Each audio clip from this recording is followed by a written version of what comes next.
Hey, this is Nolan Jazz. Thanks you for coming back. If you didn't see our shorter piece, we're here with Justin Byron, formerly Nansemond River Team War, now with Cornell, Big Red. A little confusing with the bear and stuff like that. But you made the Warrior thing work. So let's get Yeah. started with like this more in-depth interview. Okay. NCAA made a rule change. I believe you can't have as many uniforms as like different variations. So like, how's that going to change, man, in college with Team War to now Um, Team Big Red? yeah. So, my head coach there, Dr. Artie Smith, has already been clear with me that Cornell has had the same uniform for like 50 years. So we're not going to change the actual competition uniform. So it's not going to affect us at all. But me, because that was literally a question in my interview. Yeah. How many uniforms can we have here, or can I change the uniforms? And I was shut down immediately. But that did not deter my process.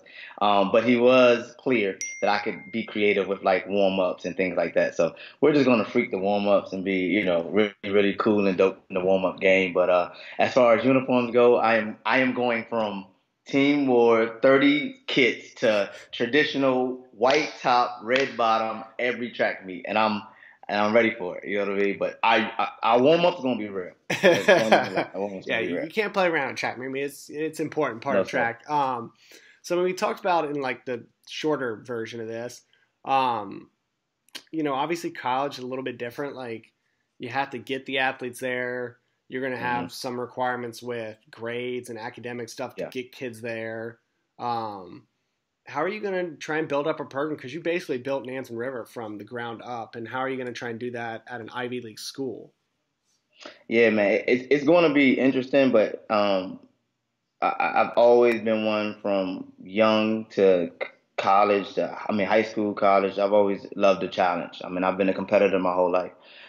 So for me, taking the opportunity to come in and look at a program that historically has been really, really good. So I think between 2002 and maybe 2013, they finished in the top half of the conference, like every year, but maybe like one or two. And I believe on like 10 outdoor and like 9 indoor HEPS titles. So they've had All Americans there. I mean, it can be done. You look at Harvard, which is doing a great job of Gabby Thomas, same conference, and she set an NCAA record indoors in the 200, NCAA champion indoors, NCAA runner up outside. So that lets me know that it can be done. And because of Cornell's history, I know it can be done at Cornell. When I first got to Nansemond River, one of the assistant coaches that were there, they asked him if he wanted the job, and he said I wouldn't touch that program with a 10-foot pole. And I was able to go in there with the program that no one really wanted and no one really wanted to build up, and kind of put us in a position to be a nationally recognized program. And that was with kids in that area. And I think now I'll be able to reach out to kids all over the country, like you said, that have good grades and good SAT scores. And I'm just gonna have to let them know you got an opportunity here to run fast, to be an NCAA qualifier, to be a D1 student athlete, but also be set for the rest of your life with a Ivy League degree. So that's going to be my approach, man. Again, the blessing was the head coach there, in the administration, the athletic directors. They want me to be me. They want me to bring the things that I brought to Nansemond River to the next level. And so I'm not going to be changing much. I'm not going to be, doing anything different. I'm going to have the same intensity. I'm going to have the same passion. Very similar coaching style, but just got to do it with the right kids and the kids who are willing to say, hey, I want to run fast. I want to be an NCAA champion, but I also want to work at a Fortune 500 company when it's all said and done. Hey, me too, man. You sold me. Sign me up. I think I'm out of eligibility though. I don't know what event you'd want to recruit me for either. We'll put you in a pole vault. You Mondo Yeah, get Duplantis. some points. It's a placeholder. Yeah, you get an entry into like some districts. No, so like where are you going to be recruiting? Obviously, you're going to try and hit the 757 hard. You're from the DMV. Yeah. Where else, like outside of those areas, do you think are really good hotbeds for athletes you're looking for? I mean, you hit it on the nose, man. I got to go with what I know. So I've got to start in Virginia. I've got to start in the 757, and I got to start in the DMV. I put together my first recruiting board. 'Cause, in high school we can't have recruiting boards, obviously. Well, Yeah, no, wink, wink. I get it. some people might have recruiting boards. Man, Team War does not have a recruiting board. So like again, I had this conversation with someone the other day. This year indoor nationals. Now my boys finished first in the 4x2. The girls finished second in the 4x2, and all 8 of those boys and girls went to the same middle school. So 4 girls, 4 boys, 1 middle school, first in the nation, second in the nation. So, but now, like you said, I get to reach out and try to get in some homes, get in some high schools, connect with some coaches. And again, man, you hit it on the nose. Got to start with the 757. Got to start with the DMV. Those are 2 places where I have a lot of connections, and there are a lot of kids that I think are going to qualify. And then after that, man, I'm just going to be trying to leaning on the staff to build new networks. With Team War's background, I do have, you know what I mean? I know some people all over the Yeah. country. But my strengths are definitely 757, DMV, and then I'll reach out to Brandon Giles in Detroit, reach out to some of the coaches in California, reach out to some of the coaches in Florida, and we got to build this thing up. So, obviously with War, you guys traveled a lot of big meets. Are you going to be able to pick some of the meets you go to as a coach now? Say it one more time. So, I mean, obviously with like Nansen River, you were able to just kind of pick and choose which big meets, and you were really big on getting your athletes that top level competition. In college, obviously, it's a little bit different. What type of freedoms are you going to have for picking where your athletes are jumping or hurdling or sprinting? Right. Well, first off, shout out to my AD, Christy Brett, man. Team War, we kind of move like a college. You know what I mean? And that Yeah. was based on my principal over there, Mr. O'Leary, and then also Nancy, Christy Brett. They both were very flexible with me, even when I didn't get my paperwork in on time. They kind of expedited that and got that through. So looking at our schedule, man, the schedule's already out, and it's very competitive. Cornell does have an indoor track. It's flat, but it's beautiful. But then, so we have a couple of home meets. We're also going to be traveling to Penn State, Boston. So we'll stay in that Northeast with those bank tracks. And then outdoor, we do 2 meets in California. We'll go down, get some couple of meets in Alabama, and then every 4 years we go to Europe. So I think that the schedule is great to have an opportunity to spend spring break in Cali, do 2 meets, we travel south, get that sun, and then going to Europe every 4 years. I'm really excited about that. So I'm definitely going to be here for at least 4 years at the minimum. So probably 14 years. I went like 14 trips to London, and they just went last year. So which means So you like have I'm to wait coming 3 in on years, the yeah. so I have to be here for 4 years to go to London, and then like I said, I'm trying to do about four trips to London. But I think when you present that to the student athletes and you present that to the parents, I think that is a draw. Just like how National River Team War, we traveled around and got that exposure and got that experience.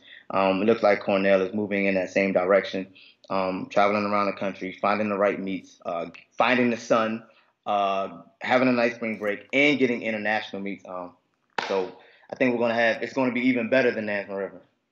So, I mean, obviously we talked about in the shorter version of this, kind of the benefits and how they sold you. You had no negatives about Cornell. That was just the right move at the right time.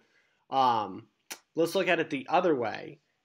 Okay. You're leaving Nansen River, and all 4 girls return from the number 3 all-time 4x2 indoors. Mm-hmm. All 4 return. Mm-hmm. And, I mean, it's arguably would have been your best team ever. Correct me if I'm wrong. I mean, I know we can go back and forth, and we will later, about the Brandi versus Cory argument, but, talk to us about how hard it was to do that and where you think they'll go this year without you there. So from that 4x2, we did lose one leg. Asia Crocker, she's running at Virginia State. And not to knock her efforts, but we had another young lady sitting, Lauren Freeman, that is going to be able to step right up and hopefully fill her shoes. So we did lose one leg, but we do bring back 4 really, really talented student athletes at Nansen River. And you notice I keep saying we because I'm still all Team War all day, every day. But I'm not gonna get no violations. You know what I'm saying? I gotta keep it NCAA classy. So it was very difficult, and it was one of those things where I had to weigh the strength of that program and the strength of that team in order to make a very, very tough decision. One of my mentors always said, "You leave a program better than you found it." And I believe I left it better than I found it, but at the same time, I left it so good. I really wanted to stay. You know what I'm saying? But Yeah. I think the team will do well this year, man. Like I said, they bring back three from the team, and then the fourth young lady who had a kind of a freak foot injury, Lauren Freeman. She's back this year, and she'll be healthy. She's already gone through all of her rehab and stuff like that. So it's tough to leave, but the flip side is when you build something and have that much pride in it, you have to make sure that you're leaving it with someone you trust. And Coach McCoy, who's going to be taking over the program, man, he's been with me for the last 5 years. He's my right hand man. He's the type of guy who knows what I'm thinking before I even say it. So I have no doubt in my mind that Team War and Nansemond River is going to be extremely talented this year, both the state level and the national level under his direction. No, they should be good. I mean, you got them, Western Branch, and Bullis that are going to be fighting for that 4x2, 4x1, 4x4, everything. The new coaches, obviously, Coach McCoy's been with you for a while. Is he still going to be like you, that you're like deathly afraid of showing what type of 4x2 he has until nationals? Like, or is he going to like actually show their speed in January this year? Listen, the team war culture won't change. The team will, as Joe Lee from Bullet says, sandbagging Coach B. So now it's going to be sandbagging Coach McCoy. You know what I mean? So yeah. The culture won't change. Again, Coach Marco McCoy has worked with me for years, so he knows how we do it. He knows how we set it up. It's still going to be one of those slow processes where we're working on things all year round, and don't count us out at nationals. Again, us, Team War. Yeah. Don't count us out at nationals. Those young ladies be ready to rock and roll. So are you going to try and do that at Cornell as well? I mean, obviously you're going to be kind of, I mean, as a, rookie coach in the college ranks, you're going to feel the pressure of, what have you done for me now? What have you done for me today? How are you going to balance that with the mindset of like, these are kids, they're taken from 18 to 22 years old, and you're trying to develop them into much better athletes? Man, that's a great question. When I met the freshmen at freshman orientation last week, I kind of told them like, "Yo, I'm a freshman too." You know what I'm saying? Yeah. Like this is my first year. This is my freshman year, and I don't know if you've seen the little Uzi video. Like this is my third day here. You know what I'm saying? Like so. That's my motto right now. This is my third day here. This is my freshman season. So I asked those freshmen, I said, man, be patient with me. I'm going to be patient with you. Be patient with me. I've got to make some adjustments. I got to adapt to some things. Some things obviously are going to change from last year because me and the former coach are not exactly the same. So, I'm hoping that they buy in.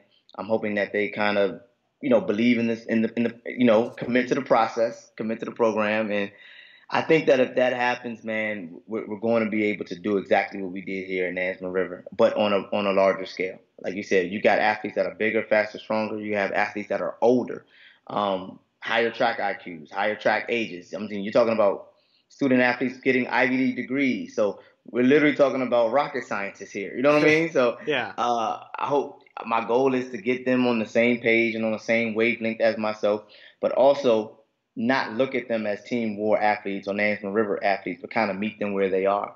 And I think that if I do that, if I can meet them where they are and they trust and believe in me, I think that we'll be able to build this up the same way that we did here at Nansemond River, but just on a larger scale.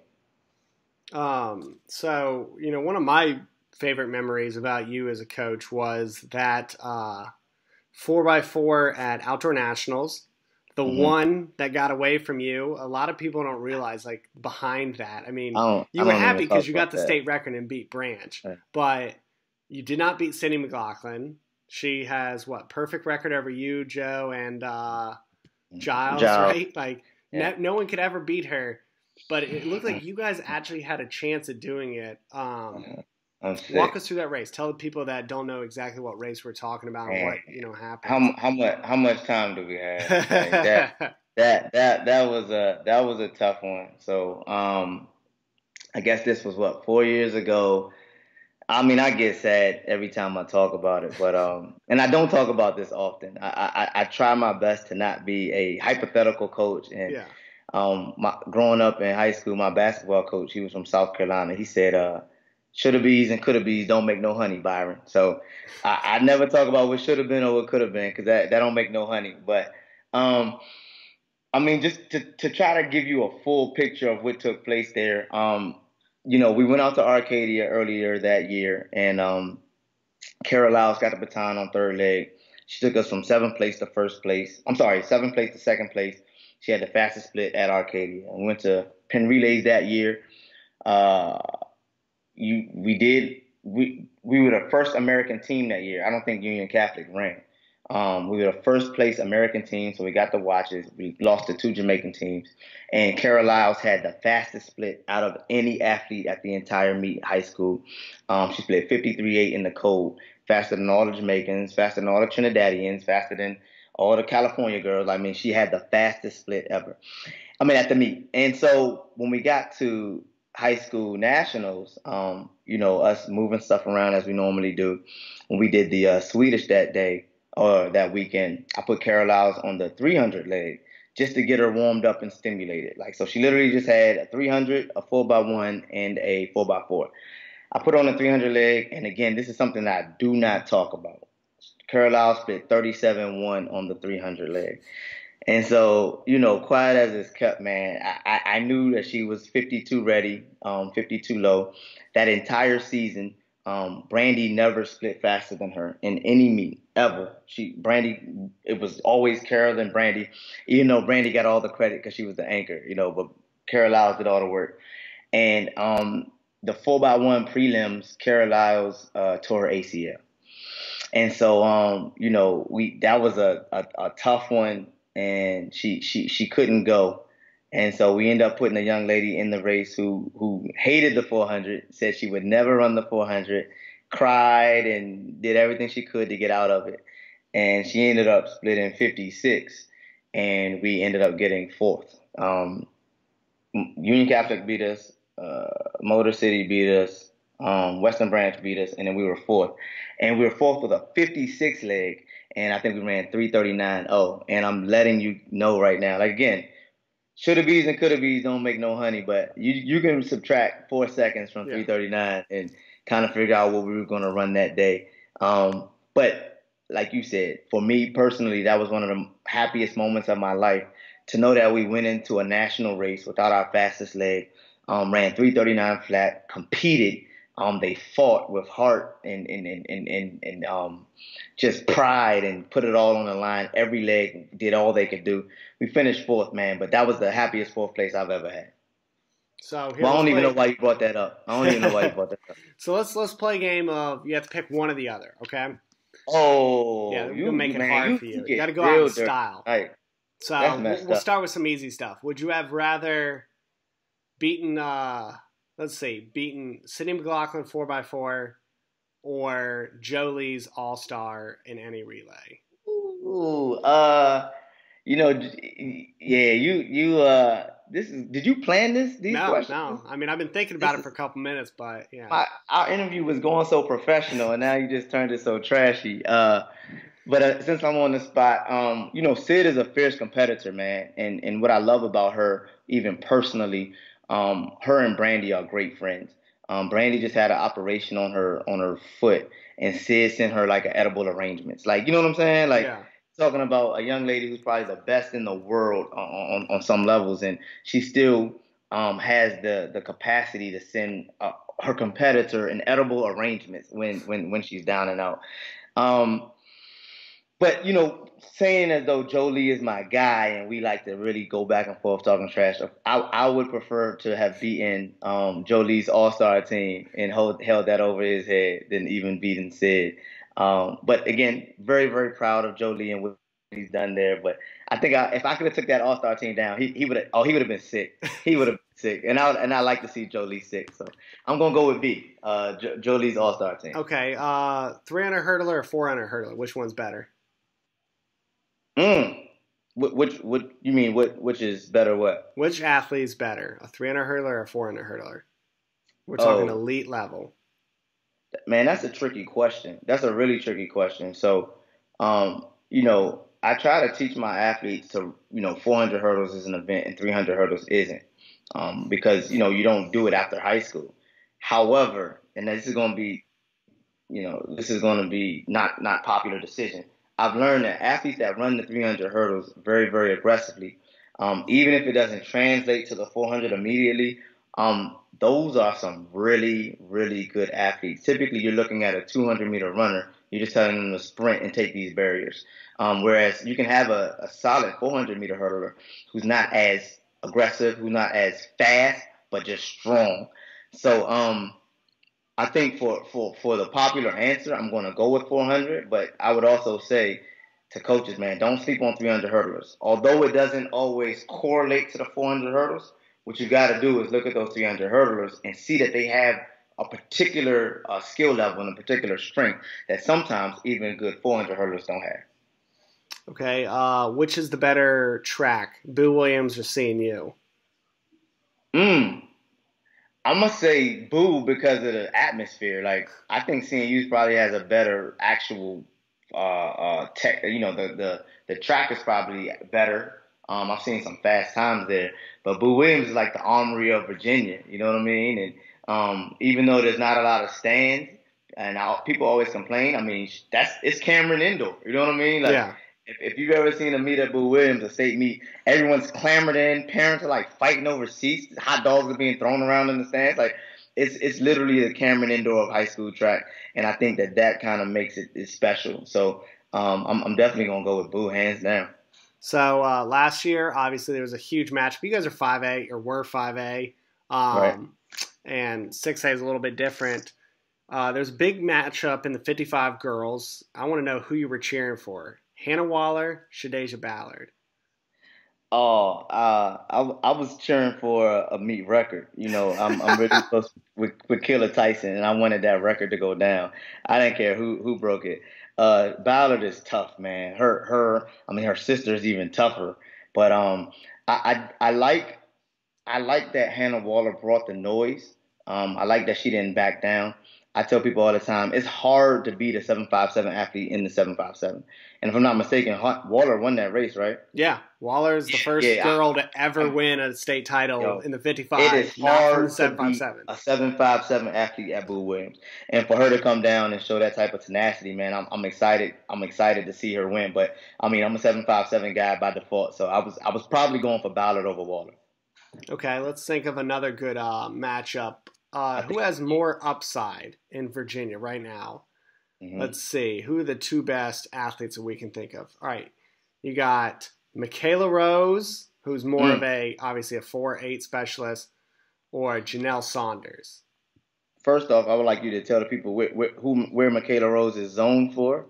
I could be. It's Suffolk, Virginia Beach. I mean, her parents coach and teach at Tallwood, so What zone does she live in? I'm pretty sure she does not live in Nansemond River. I think she lives in. Does All right. she?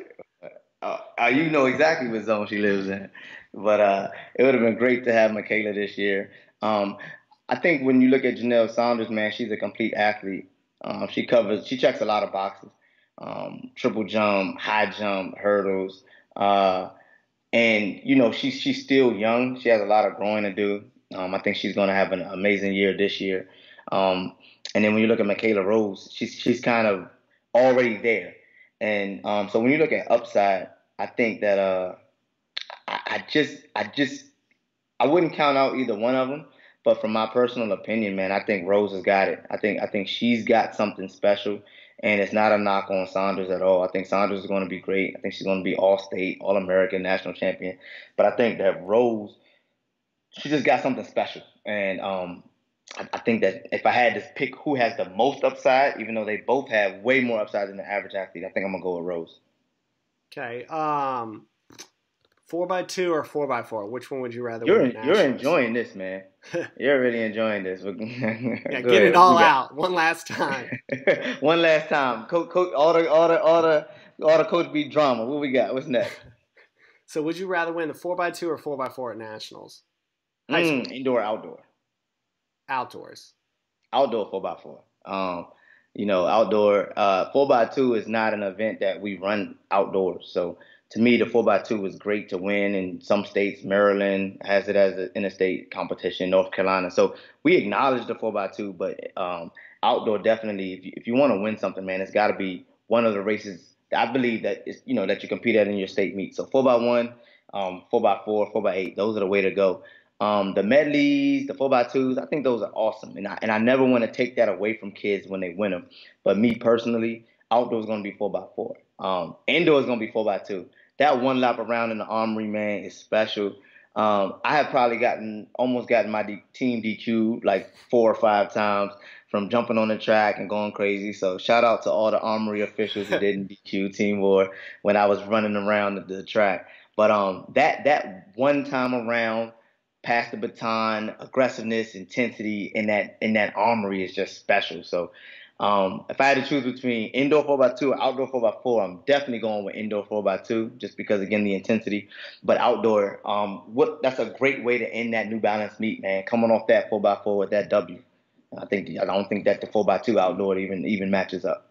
So, final question. This is the last question. You have to answer. Like, I don't want you dodging this. Like, you're a I'm college dodging. coach now. You gotta answer I'm questions. dodging. I'm dodging it.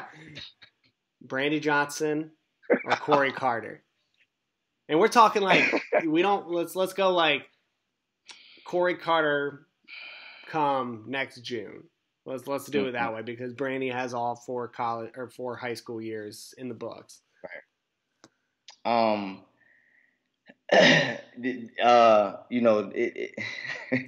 One thing that I've learned as a coach is it's tough to compare. You know what I'm saying? So when Cory came in her freshman year, uh, I was very, very patient with her. It was Brandy's senior year, and I didn't demand a lot from Cory. Um, we were putting in some groundwork. We was putting in some framework for her future. But if you go back and look at her freshman year stats, it was very, very patient. It was very, very slow. You probably didn't even know she could hurdle until outdoor nationals when she won the emerging elite. So, I coach them differently. Brandy's an executioner. If you give Brandi a task, she's gonna go execute it. If you give Cory a task, she's gonna ask you 1,500 questions. So, I've learned to look at them as totally different athletes. I've learned to coach them totally different. They have different cues. They have different training, even though their times might be similar in some things. Brandy's aerobic capacity is a lot stronger than Cory's. Cory, you've got to trick her into running farther in practice. You know what I'm saying? Whereas Brandi, you give it a workout, she's going to go do it. But at the same time, after a race, if Brandi doesn't do well, she might be out of it for a while. Cory doesn't do well, she's going to be laughing and giggling and making jokes. So, you know what I mean? I had to learn both of them. And, one thing that I'm big at Nansemond River, or I'm sorry, I was big at Nansemond River, was not trying to put a square peg into a circle hole. So I coached them both individually. I coached them both separately. And I'm dodging the question here. I guess when you look at their overall stats, the the only reason you choose Brandi over Cory is because Brandi birthed Cory. So without Brandi, there is no Cory. Brandi put Cory on the right path. She was the leader. She was the person who turned Nansemond River track and field around. There's no question about that. And then Cory was able to step up and grasp that spotlight and then actually make her own, blaze her own trail. I think at this point, I've actually asked someone recently, if they knew who Brandi Johnson was. They were like, no, but I know who Cory Carter is. You know what I'm saying? So yeah. Cory has definitely come into her own. I don't think she's in Brandi's spotlight. I think she has her own identity. She's her own entity. But again, if I had to choose one, of course, man, I got to go with the day one, only because she was there from the beginning. She helped build the program, and that's Brandi. Well, you But know you see my how opinion, long man. I deliberated, man. I'm like a Republican Democrat over here. I'm a strapping a flip flopper. I'm a flip flopper. I mean, you know my opinion. I think Corey Carter, the one in high school currently, not the one that's Yeah, not professional the, Olympian. The and more that's famous a big Corey deal Carter, as too. I call her, the killer Right. from I call her Suffolk. Corey Carter Jr. You got to call her Corey Carter Jr. Yeah. No, I mean, but I think she'll be there. I mean, you've seen the athletes that you've had. Obviously, you won't be there her senior year, but the groundwork is there that, there's going to be a huge breakthrough performance. I still think if you had run her in the 400 hurdle, she would have won the national title this year. Oh But we yeah, can it was. discuss that at another time for, running all these weird relays and stuff like that instead of the individual titles at nationals. But hey, man, thanks for taking so much time to speak Yes, with us sir. tonight. We wish you the best of luck up at Cornell. Yes. How do people get in contact with you if they want to reach out to you? They have any questions or stuff like that? That's cool. So I'm whack, so I don't have an Instagram yet, but I'm going to get like my own Instagram. I'm going to get my own Twitter.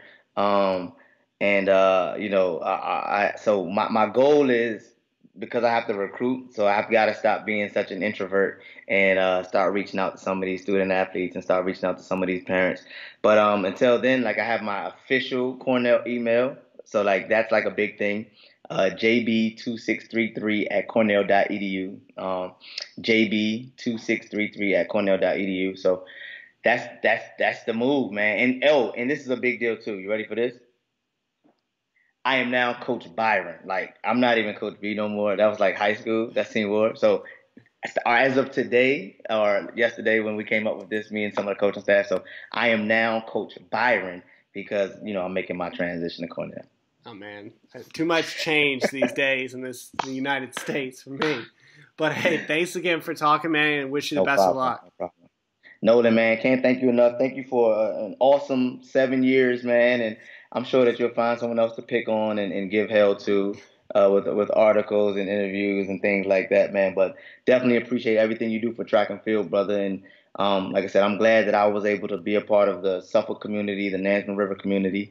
And now my goal is just to help these kids get this Ivy League education. And Nolan, come on up, man. Hang out in the snow and party with me. Sounds good. All right, brother. Have a good one. You too.